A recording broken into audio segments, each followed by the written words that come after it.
Good morning, everyone. Thank you for joining us today and welcome to the 112th session of Majlis Al Khonji via Zoom.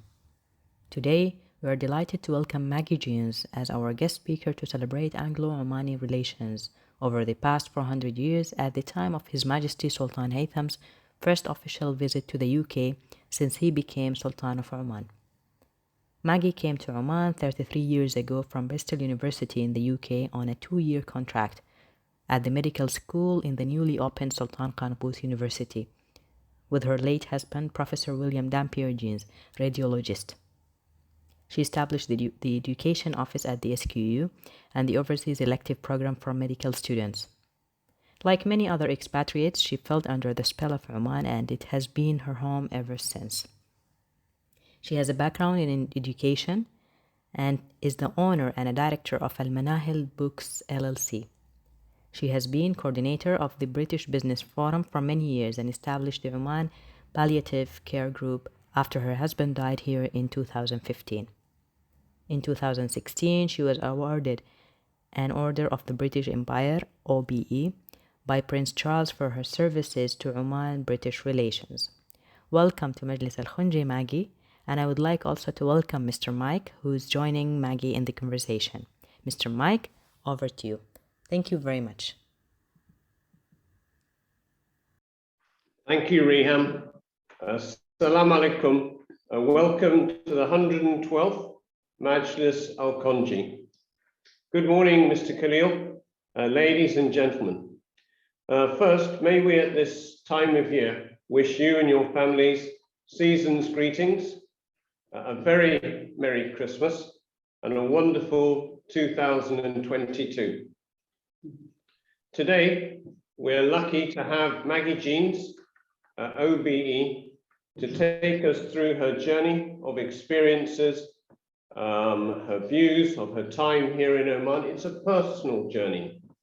It's something that she's put together over 33 years in Oman. A story that's taken us through the reign of His Majesty the late Sultan Qaboos, and now His Majesty Sultan Haytham bin Tariq. It's a story of progression of Oman, a country that is really preparing itself and now readying itself for a glorious future. With our country, it's Oman in the United Kingdom. It's been special, it's close, it's enduring, it's respectful. It's a fond relationship. And I hope as we go through Maggie's presentation and we see some of the personalities of these last 33 years, the Queen, the royal family, prime ministers, but more than that, sorry, not more than that, but including Brits in Oman with Omanis, having such a meaningful time in Oman with the country, the people, the mountains, the desert. Books have been written. It's a story of exploration, progression, development. Maggie, welcome to Majlis Al Khonji. Thank you. And if I can hand over to you, please. Thank you very much. Well, Mike twisted my arm to do this today, but it didn't take too much twisting because we're in, I think, a state of celebration here. The most positive photographs are going the rounds on social media. First slide, please, Rehan. First slide. Yep. Are we coming? The most positive photographs are going the rounds on social media and in the press. And it's very reassuring to see Queen Elizabeth at 95, looking so well after her recent illness, and clearly enjoying presenting His Highness Said Haytham with a GCMG, which is in fact a knighthood at Windsor Castle this week on Wednesday. Next, please. It's also good to see Said Haytham and Said Shihab also met with His Royal Highness Prince Charles, himself a frequent visitor to Oman over the years. Next, please. And this photograph, taken outside number 10 Downing Street, following a visit to see Boris Johnson. Very good to see the three members of the Oman royal family, the Crown Prince, Yazin, his uncle, Said Shihab, and Haitham, all looking very splendid in their traditional garb. I think this is a beautiful photograph, an iconic photograph. Next. And another photograph at Windsor with the Venerable Lady Ahad bint Abdullah bin Hamid al-Busaidi, the Sultan's wife. And this is a bit groundbreaking because the presence of a female member of the royal family at a public occasion is a new and I think welcome innovation for Oman. You seldom see photographs of female members of the royal family here doing things, except until recently. As a long-term British resident of Oman, I'm giving you today my personal perspective on the historical significance of this first royal visit of Said Haitham to the UK since becoming the Sultan of Oman. Of course, he went many times before he was the Sultan. So what my history? Next slide, yes, please. My history. Well, I came to Oman in 1990 from Bristol in the UK to the medical school at newly opened medical school, British built, Sultan Qaboos University with my late husband, Bill Jeans, a radiologist. The College of Medicine in the early 90s was not the size it is today, nor the university. The university then had about 5,000 students, and it now has 18,000 students. So there's been huge progress. And these photographs here, one on the left shows the students in the College of Medicine, and the one on the right is a photograph of an early graduation of medical students back in those early days. Thank you. Next. One of the most memorable projects for me in those early days, and I don't know whether it would be even possible to repeat nowadays because everything has moved on so much, was time spent with Harris's Bedu tribe near Haima with Professor Dawn Chatty, the Oxford anthropologist, and Gigi Crocker-Jones, an expert in traditional weaving and textiles in Oman, who was actually the wife of somebody lots of people know called Roddy Jones, who was somebody who was a soldier here and spent many years here, an expert on Oman and an Arabist. Over the years, it's been my privilege to work with a large number of very interesting British artists, photographers, archaeologists, adventurers, sculptors, writers, and musicians who have all chosen to spend time in Oman. Next. Shortly after we arrived in SQU, and Professor Dar will remember this, the Sultan Qaboos came to open the new university hospital 6 weeks after we arrived, in fact. And my husband had the privilege of showing him around the new radiology department, which is probably the most technical department in the college. And he repeated later the same tour with Prime Minister Margaret Thatcher later that year. And for me, the first VIP encounter I had was with Said Fahar al-Said, who had a great interest in books and education. And that's a very early photograph on the right. Thank you. Next. I've got several photographs I seldom show publicly. I'm not even sure I should be showing them. That I really cherish, and these are photographs with Said Haitham taken when he was the Minister of Heritage and Culture before he became the Sultan, and they were taken at different times, and you can see the chronologies. We both age, hopefully gracefully. Thank you. Next. High spot for the British community in Oman was the visit of Queen Elizabeth in November 2010. With the late His Royal Highness Prince Philip, the Duke of Edinburgh. It was a thrilling event for the British community here, and I think for the people of Oman. Mike and I were in a small group of businessmen who were presented to the Queen, and this was quite a daunting experience and involved, for me, wearing a hat and a dreaded curtsy. Thank you. Next. Now we go back in time a bit. These old black and white photographs that we've managed to dig up, you see the formality of those early visits to Oman with the photograph on the left. I don't know the exact date of that photograph. And the photograph on the right shows National Day celebration in 1980 10 years on after 1970 in the Renaissance, with the British ladies standing at the back of the Oman royal family. Next. But there have been, of course, many royal visits over the years in both directions, and many of them, of course, private visits, because the royal family of the UK and Oman have a lot of interests in common, including horses and art and culture, all sorts of things. So here we see the Queen with her camera in the middle, people waiting patiently while she resets whatever she's setting, and a lovely photograph of the late Lady Diana being presented to the Sultan, and in the background, the Minister of Defence, Said Fahar, and Madam Virginia Al Said, his English wife, and Prince Charles on the left. And at the bottom, another visit of the Queen going through, I think, Mutra Souk. Again, I don't know the year of that photograph, but across the years, there have been many, many visits in both directions, which I think is a very positive thing. Next. More recent visitors to Oman include Prince William, seen here with His Highness Said Haytham, and we've also had Prince Harry, Prince Andrew, and Prince Hassan, and it's been my privilege to have the opportunity to meet more, which I wouldn't have got had I lived in Britain, I don't think, because of small population in Oman, small British community, much more chance to meet the royal family. Thank you. Next.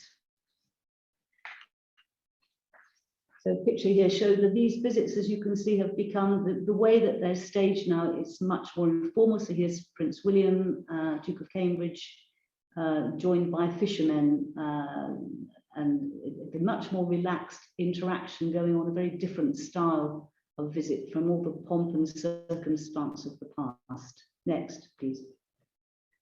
Now a little video. This is Boris Johnson's visit. When he was Foreign Secretary. It's particularly memorable for me because it shows Sultan who was having lunch and who clearly found him very amusing. And it was pretty unusual for the Sultan to invite somebody who's a Foreign Secretary at the rank of Foreign Secretary for a lunch, apparently. So استقبل حضرة صاحب الجلالة السلطان قابوس بن سعيد المعظم حفظه الله ورعاه ببيت البركة مساء اليوم معالي بوريس جونسون وزير خارجية المملكة المتحدة. تم خلال المقابلة بحث العلاقات الثنائية الطيبة بين السلطنة والمملكة المتحدة وأوجه التعاون المشترك بينهما في العديد من المجالات، إضافة إلى استعراض مستجدات الأحداث والتطورات الجارية على الساحتين الإقليمية والدولية. حضر المقابلة معالي يوسف بن علوي بن عبد الله الوزير المسؤول عن الشؤون الخارجية والوفد المرافق لمعالي الضيف.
That was lovely, Maggie. Thank you. These black and white photographs show the present Sultan's grandfather, His Highness Said Faisal bin Taimur, with future, we've got future on the right, with future rulers. Those of you who can read Arabic can read for yourselves. H.H. Faisal Al Saud of Saudi Arabia and Ahmed Jabba Al Sabah of Kuwait on a stopover to Muscat. And the other photographs show the Sultan in UK, and I particularly like the one with the top hats. And I'm reminded with the side on the right of the film Born a King. I don't know who's seen that, about 14-year-old Faisal from Saudi Arabia's visit to the UK, which is well worth seeing if no one has seen it. So this relationship goes back and back and back, but I'm not going right back to that very beginning. Thank you. Next. This is a rare photograph, and you can see Sultan Qaboos on the right at the front at his school in Bitton with 3 other international students and his teachers in an art class. And of course, in the case of Sultan Qaboos, he was sent by his father to UK for education at an early age and stayed right through until he went to Sandhurst. So that's going to, wherever you've taken they're your formative years, and it's going to influence how you are as a person and how you do things. So that the ties are being brought up in Britain, essentially. Thank you. Next.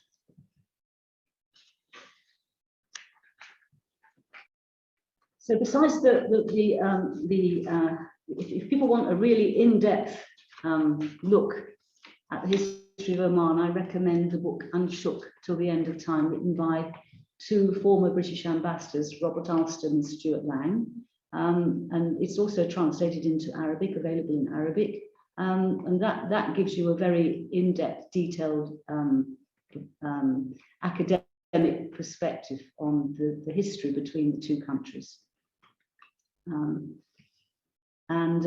Besides, we talk about the royals. We've got many illustrious British explorers and others who have come to Oman and have made their mark in the world. Wilfrid Thesiger, for example, who wrote the book Arabian Sands, which you can see here. Thank you. Next. Yeah, here we have 4 former British ambassadors at a reception at the British residence following the Oman National Archive Conference on Anglo-Ammani relations in January 2019. One of the authors, Robert Alston, on the left, who was the author of the book I've just shown you. And the point about that book is that in 1800, Oman and Britain, where the title comes from, Oman and Britain signed a treaty expressing the hope that the friendship of the 2 states may remain unshook till the end of time, until the sun and the moon have finished their revolving career, which is a rather poetic and a beautiful statement, I think. Thank you. Next. So many illustrious explorers have ventured to Oman. I've shown you Thesiger across the empty quarter, and we were fortunate to meet him, my husband and I, back in 1991 at the launch of his autobiography, The Life of My Choice, at the family bookshop in Kurram.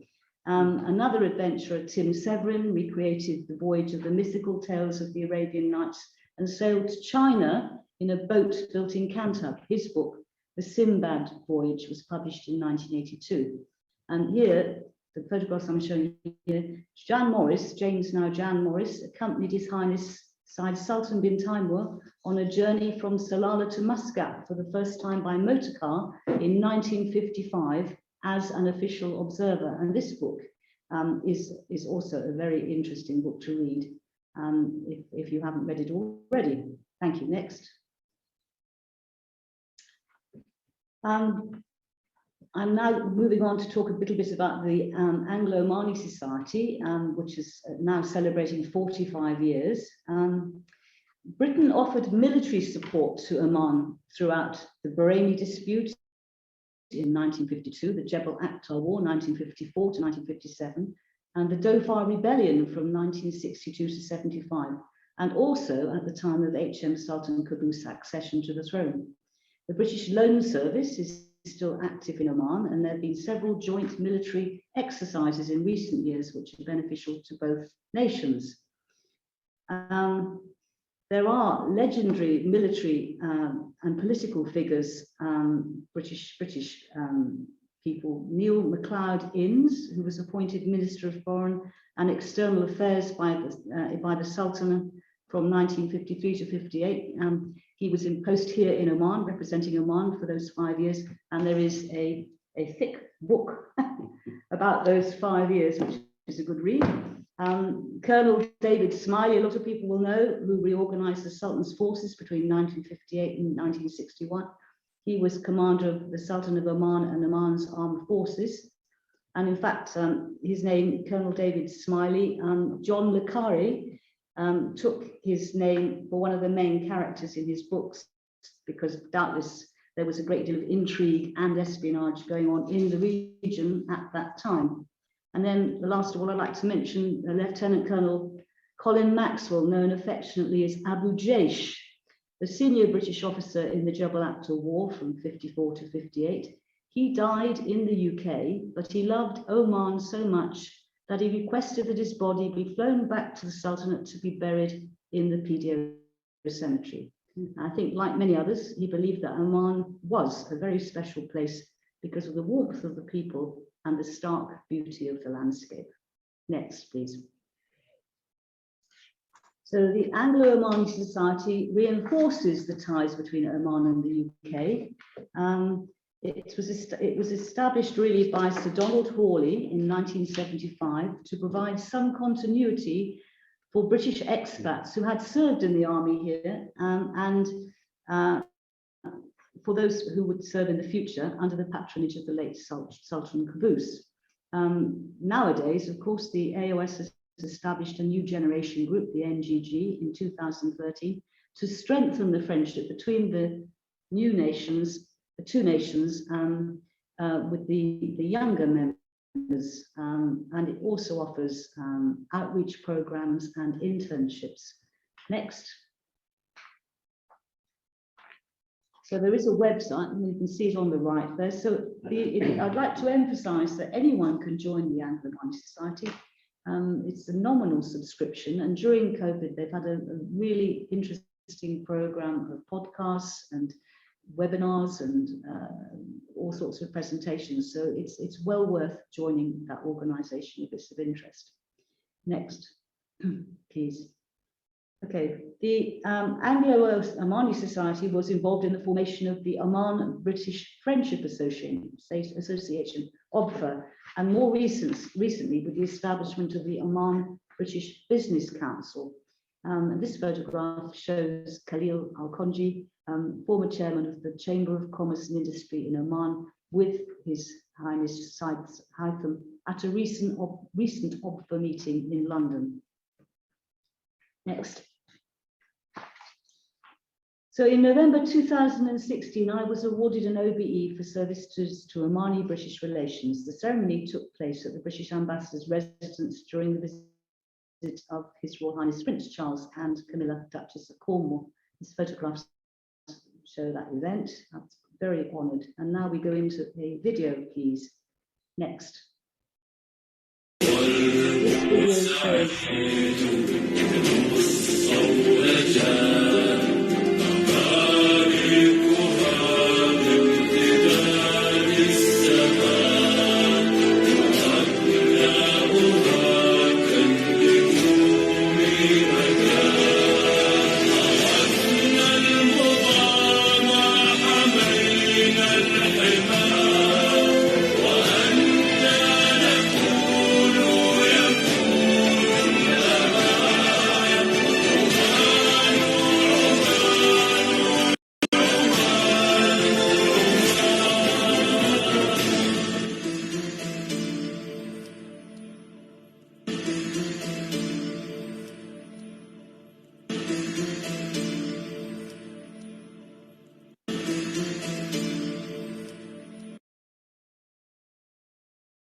This video shows This video shows the former sultans of Oman over the years, and of course, Said Haitham on a visit to London at the beginning with His Excellency Abdulaziz Al Hinai, the Oman ambassador to London on the right, who's been in post for 10 years. Next, please. Here we have Prince Charles on a sad occasion when he came to Oman to pay his condolences following the death of His Royal Highness Sultan Qaboos on the 10th of January 2020. The British delegation were the first to arrive in Oman for this. Next. And the delegation also included Boris Johnson again. Next. Okay, this is all possibly soft diplomacy. The current visit to the UK, I think, marks a new chapter in Oman-British relations at a crucial time in the region. Oman and Britain are two free spirits held together by shared history, mutual trust, and shared values. Oman's foreign policy is second to none. In real terms, this special relationship translates into investment and practical mutual support, as this page shows. So Oman is in fact the largest investor, foreign investor in Oman. Next, please. I was talking, I think. Many Omani students study in the UK, with well over 3,000 enrolled in UK universities, and there's a large British Alumni Association organised by the British Council in Oman. There is cooperation in commerce and industry, specifically oil and gas and defence, and involvement in the development of Duqm as a major hub in the region. So, to conclude, the 1800 Unshook Treaty, expressing the hope that the friendship of the two states may remain unshook till the end of time, is very much, in my opinion, alive and well. The current royal visit has rekindled the special relationship for the benefit of both nations.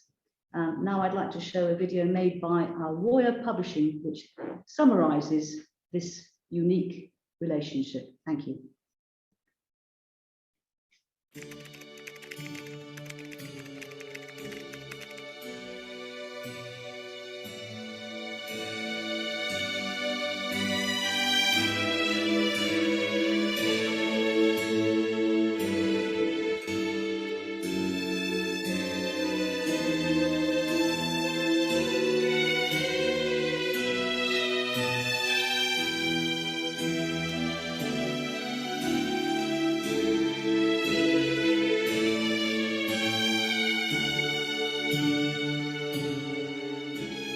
في العام 1613 رست أول سفينة بريطانية على السواحل العمانية، مسطرة لبداية دبلوماسية تأخذ اليوم منحاها باتجاه التمتين القائم على التفاهم المشترك ومرجعية وثيقة شملتها الرؤية السياسية للأسرتين الحاكمتين في السلطنة وبريطانيا عين الرعاية، وأولتها بالغ الاهتمام. وتم توقيع أول معاهدة بين البلدين في العام 1800 ميلادية، والتي نصت على أن الرابطة بين عمان وبريطانيا لا يجب فكها إلى الأبد. وفي العام 1840 عينت بريطانيا أول ممثل دائم لها لدى السلطنة. وفي أعقاب الحرب العالمية الأولى بدأت بريطانيا دفع الاعتناء بشكل جيد بعلاقاتها مع السلطنة خدمة للمصالح الثنائية الاستراتيجية المشتركة. ومنذ ذلك الحين وحتى العام 2019 شهدت مؤشرات التعاون الثنائي صعودا ملحوظا بين البلدين، تكللت بمباركة سامية من لدن المغفور له بإذن الله تعالى السلطان قابوس بن سعيد طيب الله ثراه بتوقيع اتفاقية الدفاع المشترك، قبل أن يصدر مرسوم التصديق على اتفاقية شاملة للصداقة الراسخة والتعاون الثنائي بين حكومة البلدين. وسجل العام 2020 أول نتائج طيبة لهذه الاتفاقية بتصدر بريطانيا المرتبة الأولى في حجم الاستثمارات الأجنبية المباشرة بالسلطنة، باستثمارات بلغت قرابة 20 مليار دولار. وأعلنت المملكة المتحدة بعده رغبتها في توسيع مشاريع البنية الأساسية كمركز لوجستي بريطاني في ميناء الدقم الواعد. وإذ تسجل إشراقة فجر النهضة المتجددة في عمان خلف القيادة الحكيمة لمولانا حضرة صاحب الجلالة السلطان هيثم بن طارق المعظم أبقاه الله، لنقلة واعدة في جهود البلدين للحفاظ على علاقاتهما المشتركة، لتتطلع القيادة السياسية في البلدين إلى تقديم نموذج واعد في المساعي المشتركة لتعبيد مسارات جديدة أمام مستقبل أكثر نماء وازدهارا للعلاقات الدبلوماسية الشاملة بين البلدين.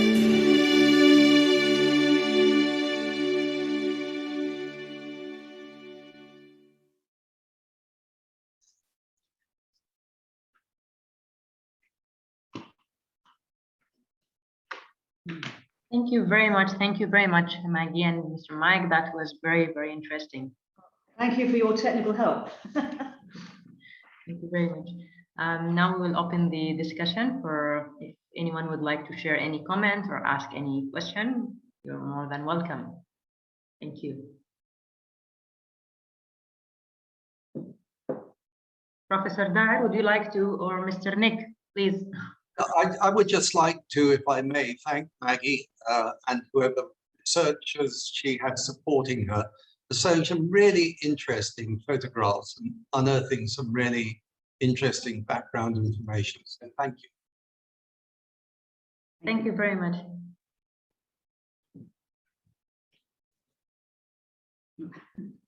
Reham, can I just say, ask a question, please? Yeah. So thank you, Maggie, and thank you, everyone.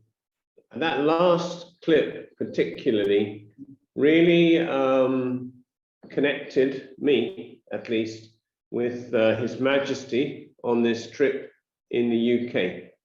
And in our own little way here, through Maggie's life and her journey, we've been able to participate in what seems to be a particularly successful visit to the United Kingdom. I'd like to ask you, Maggie, when you first came here, all that time ago, but just say some words about the people you met, the Omani people, and just contrast and compare that a little bit now with the young generation that are coming up, and what hope it gives all of us for the future. Well, Professor Dar will remember the early days in the College of Medicine. I mean, the university was on a new idea, so the students came in and they had, you know, very little notion of what it was all about, many of them, and it was a very exciting time to be there. And now I know some of them are actually, I think, watching today, but you know, they're now, they progressed through that 7-year program there, which was a tough program. They stuck to it, they went overseas, and they've progressed, and now many of them are in very senior posts throughout the country, and I'm still in touch with all of them, even after all these years, which is lovely. They're all married, they have children, some of them even have grandchildren, and I think Abdullah's had the same experience I have, really. I think now there's so much more available for young people, and the young people are much more sophisticated. Of course, the country's moved on. I think one of the reasons I find life here so interesting is that Oman is dynamic. It's changed enormously in terms of its resources and the way of life, everything, every aspect of life really has changed in 33 years almost. But the genuineness of the people remains the same. And if people say, why have you stayed for so many years in Oman, I have to say it's because of the people, for certain. And being a beautiful country also helps, but it's the people that make this country. So I have a lot of faith in the future of Oman because of that. I'd go even further, Maggie, because I agree with you, but I'm seeing some of our youngest and brightest Omanis are actually working and thriving and prospering in other countries. Yes. And we need to be able to try to attract them back here in Oman. I think there's so much to be done and so much that can be realized with this generation that's coming up. They're just terrific. We have a question, Reham, from Mrs. Sora. Yeah. Dr. Sura, please come in. Hi, good morning. Thank you so much. It was lovely seeing all the, hi Maggie, how are you? It was lovely seeing all these photographs. What a treat. Thank you for taking us through that. I was just really curious. As you know, I'm always interested in the experience of things, and you really discussed your observations over the last 30 years. I'm curious, how has Oman changed you? How were you touched by Oman over the last few decades? Would love to hear your reflections on that. Thank you. How I changed? Well, I've possibly become more patient. That's probably not a very strong British characteristic, and here I've learned here to be more patient. I mean, it begins just by when you meet people, you don't go straight to the subject, you go to the pleasantries first. So I think we've all become a bit detribalized as Brits, and we've become more laid back if we live here. And sometimes we become a little frustrated by some things, the bureaucracy, of course, which possibly needs to be loosened up a little. That's probably a major challenge for most expats here. How else? What would you say, Mike? How would you answer that question? Oh, I think that's it's a good one, because it's about introspection, isn't it? I've become a coach. Yes, I've become a mentor too. My team are increasingly young, well-educated Omanis, and I'm often giving examples of something that's happened before, but in a different way, but still can be relevant to learning, to help problem solve and critically think for the future. I find I'm quite energized by the young. You see, when I first came here, most of my team were expatriates. Increasingly, there are young Omanis, and they're pretty good. And experience is needed. Time plays its part in getting confidence and being able to form your own opinion. But I've become, as a leader, more of a coach, I would say. I think that's a good question to ask and to think about. I think that many expats here really enjoy the role of mentor, actually, at all sorts of levels, doing all sorts of different things, really, and it's valuable. I think you benefit from doing it, and the person you mentor benefits too. True? Yes, very much so. Thank you very much, Dr. Shura. Do you have any other question? No, thank you. I'm good. Thank you. Thank you very much. Mr. Simon Karam, please come. Yes, thank you very much. Maggie, you know, I mean, honestly, I've been here maybe a bit longer than you. Longer than me, yes. 50 years, probably more than your age. Anyway, I wish. And I was not particularly looking at the depth of the relationship between UK and Oman during all this time. And your talk today has widened a lot and taken us in depth to appreciate and understand that very special relationship that links these two countries. And you know, you talked about the visits in both directions, the books that were written, the travelers, the military support, the societies, the treaties signed. What I would like to highlight, you know, is this. First, a personal experience, and then a general comment on this relationship, because they're extremely important for the two countries, and maybe for more Arab countries to understand the nature of this relationship. I would like to emphasize the depth of the link. You see, in 1970, 72, 73, many officers, army officers, used to come to Oman from Dhofar to Muscat. And we built what was known afterwards as the Saf Beach Club. You know, we built it with our own hands with these officers, bringing back cement after bag of cement, you see. So we made lots of friends with these officers. And what is touching me till now are those who died for this country and are buried, you know, in Oman. And what is more touching is one of them came 2 years back, a friend, one of these officers, and I was so happy to see him, Steve Watson. And he came to go to the cemetery to pray for one of his colleagues. You know, this has got lots of values. However, having said this, you see, what is remarkable, and it should be understood by both countries, the relationship which comes in the world, not only after post-colonialism, many countries did not manage to sustain a relationship of this nature. Let me take an example of France and Algeria. They are still struggling till now. You take Syria and France, it doesn't work. What's remarkable about, although there was not pure colonialism, you know, but there was an influence, let's say, a great influence in the country because of the military support and because of many reasons. What I like very much about this relationship, it is developing and has reached, I think now, the equal to equal country in terms of respect, in terms of dealing with each other, of trust, of confidence.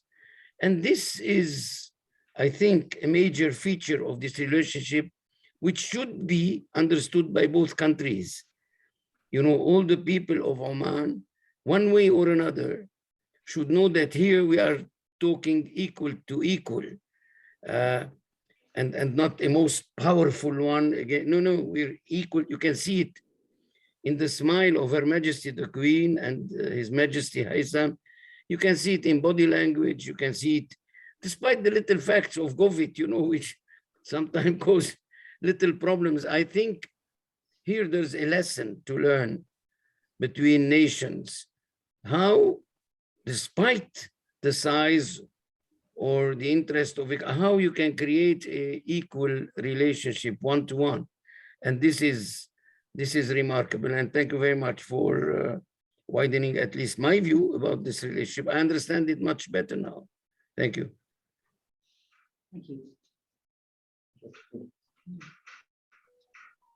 I think, Simon, if I can just build upon your very fine words and characterization, but we're seeing such a closeness now between many Omanis who are as comfortable living and enjoying being in the UK as they are in Oman. There's a real fluency of movement and of compatibility. And I'm hoping that we can see in the future much more economic development in a broader sphere than in the traditional areas, of course, areas as well. Yeah. Green Well, energy would be one. That's Green an energy. idea. That's what. Yeah. Well, let me confirm what you are saying. You know, I've got several friends. Let's say I have 20 friends. Omanis. 19 of them rushed to the UK after the lockdown. You know, I was probably the only guy who did not go to UK. And they were going as if they were going to their second home, you know, which is fantastic. Now, to talk about investment, of course, the major part of the British investments in Oman is in oil and gas, and primarily the Khazan project, you know, which BP rose the level of investment quite high. UK can offer much more in terms of technology and in terms of investment in other fields, the fields that are natural to Oman, you know, apart from the traditional one like tourism and fishing and minerals. You know, today I was listening to Mark Zuckerberg talking about metaverse. I like this name, because in Greek meta means beyond, and verse probably comes from universe, so it is a universe beyond our universe. And I think UK can, you know, we can do things together more in smaller things, but more more varied things, more, the economy. And I'm sure it will come, I'm sure. Because you see many Omani, many British companies have left us here. You see, you think about cementation, you think about Oman, you think about, for some reason, they left the market for some time. Anyway, what I want to say, you are absolutely right. Many young Omanis now go learn, come back with new ideas, start SMEs, that relationship should encompass all aspects of life. Thank you. Thank you very much. Thank you, Mr. Simon. Mr. Haji Adam. Assalamu alaikum. I think you have a lot to say from the history, because you're our master in history. I have a long, loving affair with the British presence in Oman. It goes back to 1970, of course. I was lucky to work with the first Air Force, Sultan Oman's Air Force commander. He was a squadron leader, then he became wing commander HIRST, H-I-R-S-T. I worked in his office, and I worked with the British, supplying them with fuel. In a way, we were cheating, actually. This was in 1971, 72, when they first started SAF Aqua Club in Min Al Fahal Beach. And one of the main organizers were Flight Lieutenant Bennett, not Bennett, who became the commander of the Air Force. And in 1971, I went to Salalah, and I became very close to a lot of RAF officers and airmen at the RAF base at Salalah, which I think was the most wonderful days of my life. We enjoyed the NAFI, purchasing from NAFI. And just for records, I'm not ashamed to say it, we used to buy a lemonade for 85 paisa and a Tennessee beer for 75 paisa. Those were the days. Okay.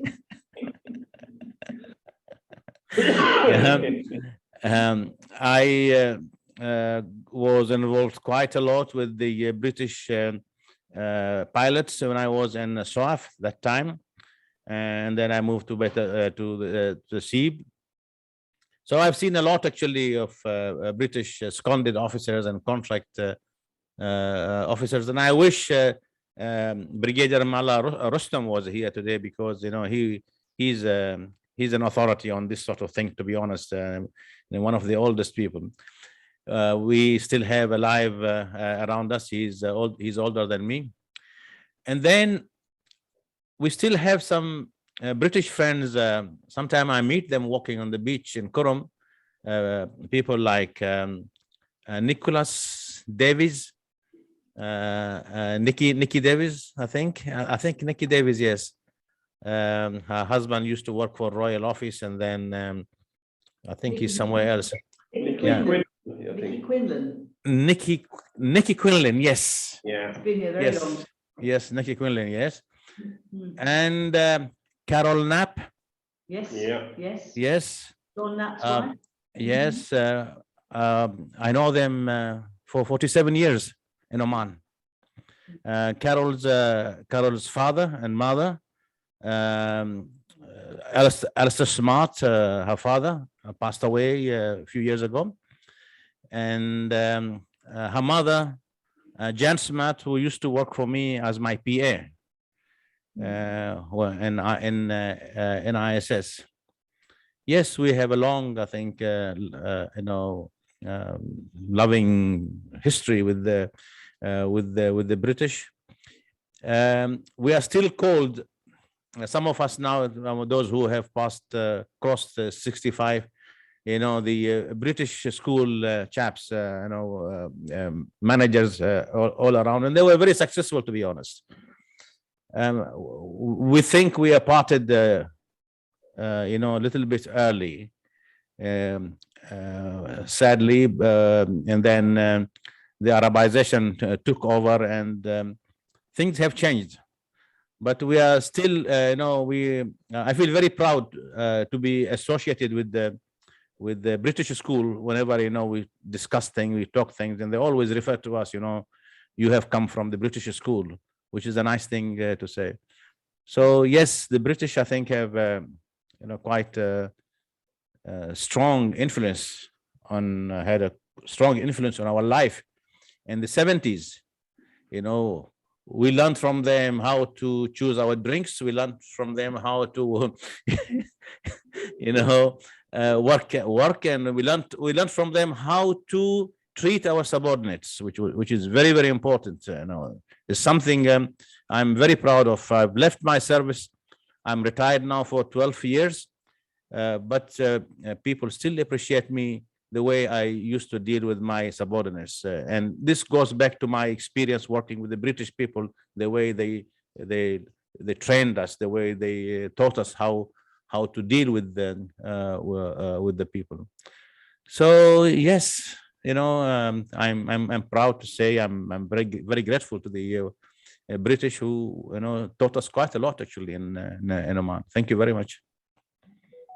Thank you. I think it's quite surprising how many Brits have been in Oman for a very long time. I've got a group I run called the Old Musketeers, and I've got 60 members of that group, and they're people who, like Nicky Quinlan, who go back even further back than I do, and they're all still here.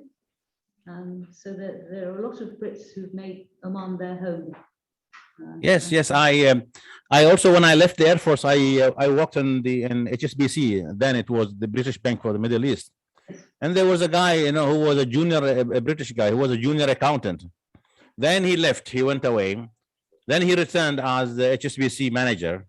Then he left. Then he returned again as the regional, you know, boss for the HSBC and the Middle East. So it was very nice to see, you know, this guy, you know, growing and still moving around, you know, within the Middle East. Thank you. Thank you. Thank you very Thank you, much. Haji. Thank you, Maggie. I think Khamis Blushi also wants to highlight about his experience with the Brits. Thank you, Abu Abdullah. It was a very fantastic memory actually recovered. I mean, I'm very proud, as Haji said, working with the Brits. And I'm also ex-RAFO. But Haji did not left anything for me to say. Actually, he covered all what was in my mind. Thank you, Maggie, for the presentation. Thank you for the very nice photos and memories. Just to say thank you to you, that's all. Thank you, thank you. I think to enrich also this Majlis with the good relation between Oman and UK. For example, my experience with the Brits goes back to the 70s when we had the British Bank of Middle East and Standard Charter, and NZ. It used to the old name was Grandless Bank, I think. Well, it's all related to UK. And then you have some companies also here, like Graham Kenzie and so on. And I remember the ambassador or the consul general used to come to our Majlis in Matrah, where they visit the merchants of Matrah and Muscat and so on. Later, I joined the OPFA, where now I am sitting on the board with Nick and Shawqi and Abu Ali Sultan and so on. We always seek more and more investment from Brits because of the relation we had for a long time. And every year we meet in UK and in Oman. And it is noticed that mostly, as Simon said, it's in oil and gas and military, of course. But we are yet to see some more investment in tourism, for example. and some in the industry and so on. Maybe Nick can add to this. Nick? Nick Patterson. Yes, I think it's all been said. Thank you, Khalil. Yeah, thank you. Dr. Lamia Ahmed Al-Kharousi. Good morning. Assalamu alaikum. Ms. Maggie Jeans, I just want to take this chance to say a very big thank you to you and Mr. Jeans, who taught us very well. I am from the 4th batch of the medical students. And after I finished undergrad training in Oman, I went to Toronto for 7 years. And I must say that we had the best training, and it assessna sah.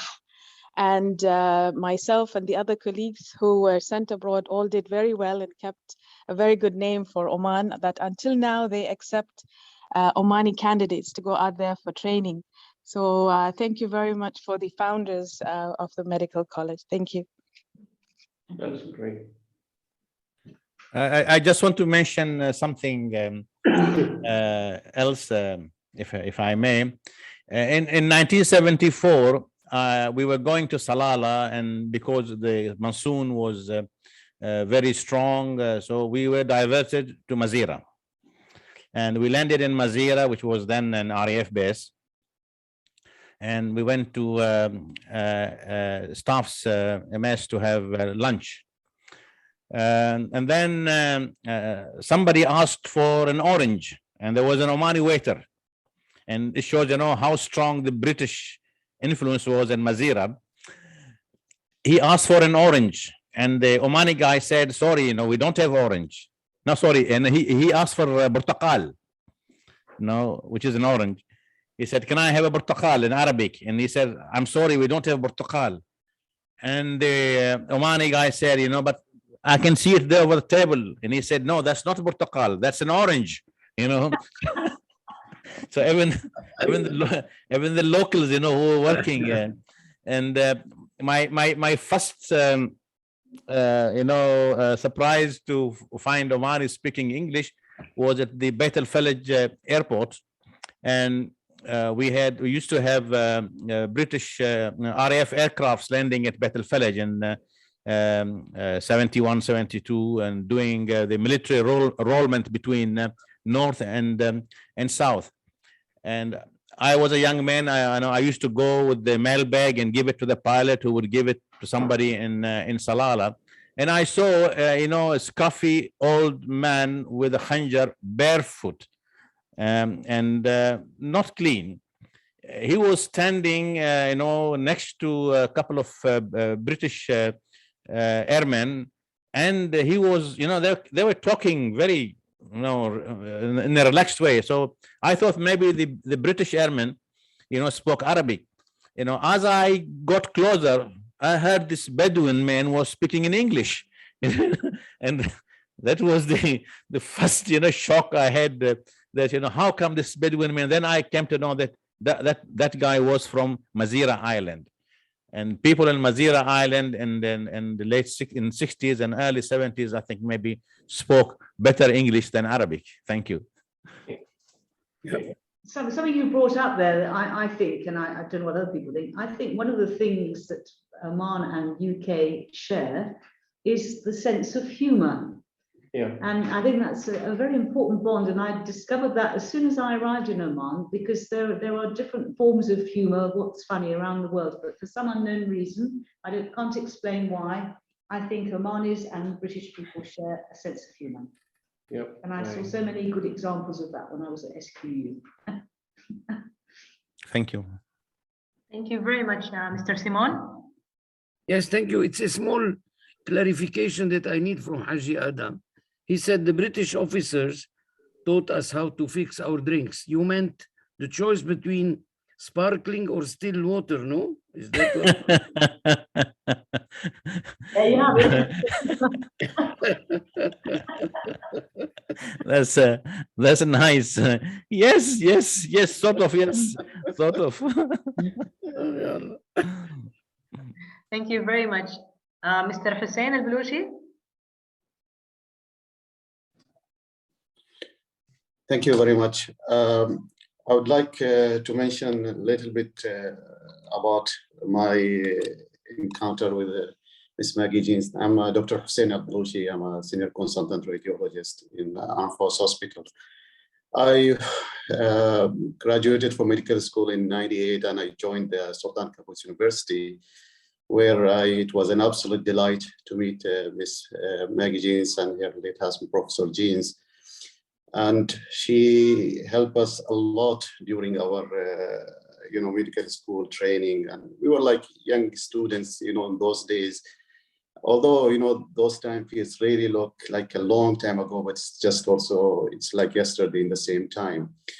So I have the pleasure being there, meeting with Miss Maggie Jeans, and she helped us really a lot. She's a very, very, very kind person, very delight to work with.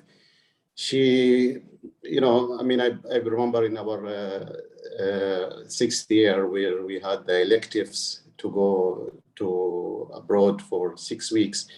And she was one of the people who founded this training and had contact with several companies throughout Oman and facilitated us to sponsor us for our training. I went to US to Brooke Army Medical Center there. I had my training there for, the elective. And then I went afterward for my post-graduation in UK and Ireland and did my, I worked after that also there.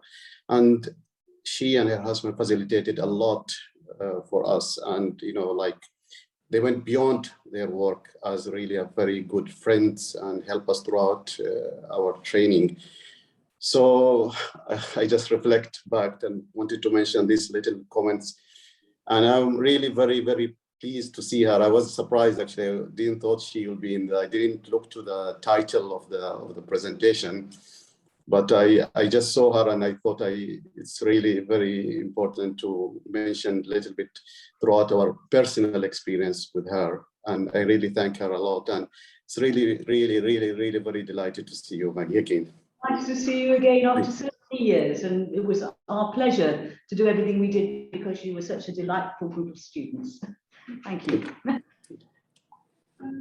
Thank you very much. Thank you, Mr. Hussein.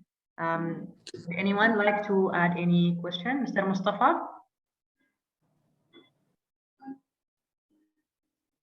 Thank you for excellent presentation and of course memory of the British and their support to Oman economy.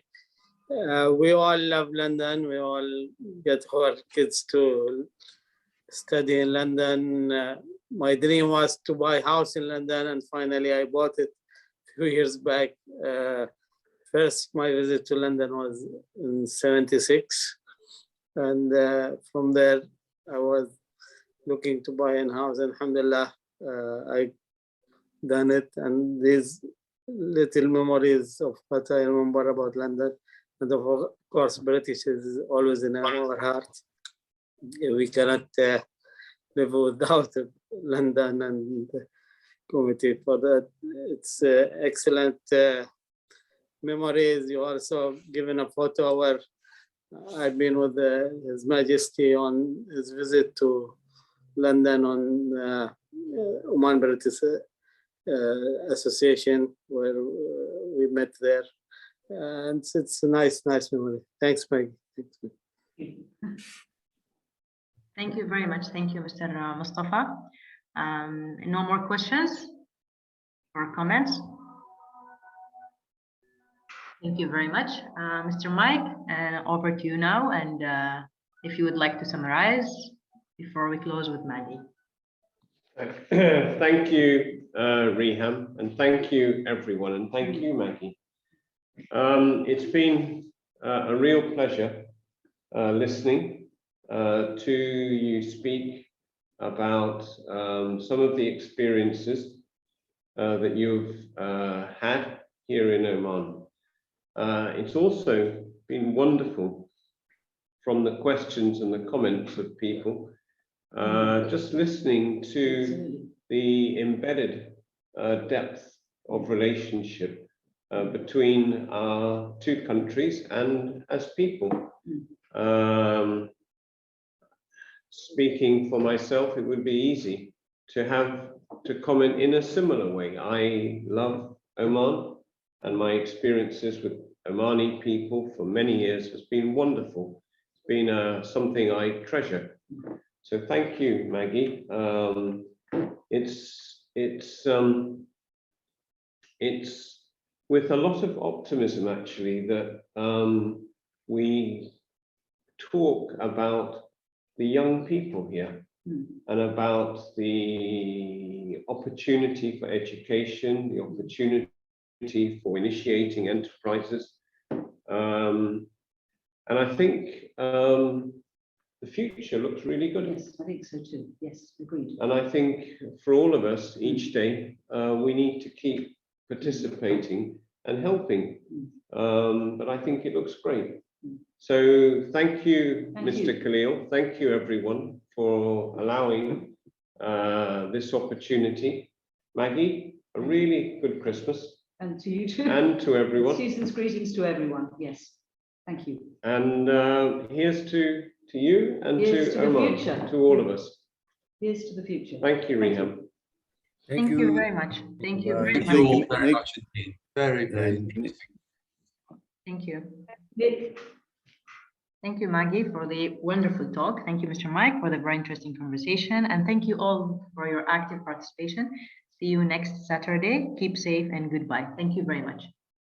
Thank you, Reham. Bye. Bye, everyone. Bye.